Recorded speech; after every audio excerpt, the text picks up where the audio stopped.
ඔබට පේනවද මේ කුඹුරු යාය හෝමාගම පිහිටලා තියෙන ස්වභාවික ගොවිතැනෙන් අස්සනු නෙලා ගනිමින් ඉන්නවා. මේ තියෙන්නේ ඒකට හොඳම උදාහරණයක්.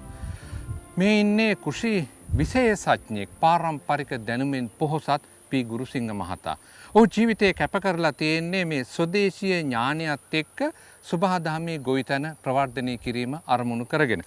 ගුරුසිංහ මහත්තයා දැන් මෙවර යායේ මොනවද මේ බටපොළේ මේ බටපොළේ සාරයි කරල් සාරයි. ඔව් හේතුව අපි දැන් අවුරුදු ගණනාවක් මේ පාරම්පරික ගොවිතැන තමයි මේ යායවල වල කරන් ආවේ. ඒක නිසා අපිට දැනට මේ පොහොර භාවිතය වුණත් අඩුවෙන් යන්න පුළුවන් කමක් තියෙනවා. ඒක නිසා අපි ලොකු අස්වැන්නකට යන්න පුළුවන්කම වෙලා තියෙනවා. රජයේ වී වලට වඩා වැඩිපුර ප්‍රමාණයක් අපි අස්වැන්න ගන්න මේ වී වලින්. ඔව්. ඒ කියන්නේ දැන් පොහොර අපි පුරුදු වෙලා තියෙන්නේ රසායනික පොහොර භාවිතේනේ. දැන් ගුරුසිංහ මහත්තයා මෙවර මේ යායට රසායනික පොහොරද දැම්මේ නැත්නම් අපේ ස්වභාවික පොහොරද කාබනික පොහොර කියලා අපි කියන්නේ? දැන් අපි අවුරුදු 2002 ඉඳලම මේ රසායනික පොහොර පාවිච්චි කරේ නැහැ.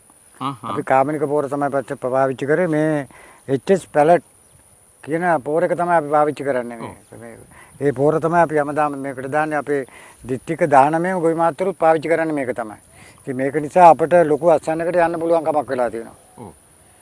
ඔව් ඇත්තෙම ගුරුසිංහ මහත්තයා. ඊතර බීජ සඳහා බී වගා කරනකොට කොහොමද අපේ මේ පොහොර භාවිතාව සිද්ධ වෙන්නේ? ඇත්තෙම අපි HS පැලට් තමයි පාවිච්චි කරේ දැන් අවුරුදු 11ක් විතරම. අපිට ලොකු අස්වැන්නකට යන්න පුළුවන්කම වෙලා තියෙනවා. අපි මේ අපේ ආය ඔක්කොම කරන්නේ බීජ ගොවිපළක්. ඔව්. මේ බීතර වී තමයි ආදන්නේ. මේ සියලුම අස්වැන්නට අපි මුලින් යොදන කාබනික පොහොර තමයි HS පැලට් එක.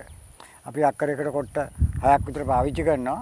අස්වැන්න ගන්නතුරු අපිට වෙන අස්වැන්නක් අවශ්‍ය වෙන පොහොරක්වත් ඕනේ නැහැ. අපිට සාමාන්‍ය අවිශ්වාසයක් ඇති වුණොත් යම්කිසි කාලේ අතරමඟ අපි දියර පොහොර එකක් පාවිච්චි කරනවා. අපි මේ විසින් හදපු. ඒක නිසා මේ බීජ වලට හදනකොට මේ රසායනික කොහොත්තම අපි දාන්නේ නැහැ. කාබනික පොහොරත් අපි සාමාන්‍ය ප්‍රමාණයකට තමයි දාන්නේ. ගොඩක් දාන්න ඕනේ නැහැ මේවා. ඔව්. ඒතර ගුරුසිංහ මහත්තයාගේ අත්දැකීම් කියන්නකෝ.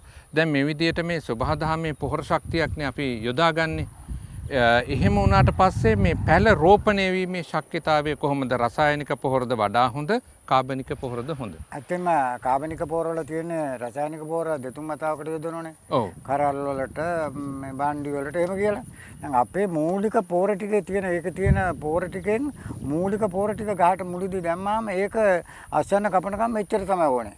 මොනවාක්වත් පොහොර අවශ්‍ය නැහැ. මගේ දෙයකට අවශ්‍ය සියලුම ආර ඒ පොහොරකේ තියෙනවා.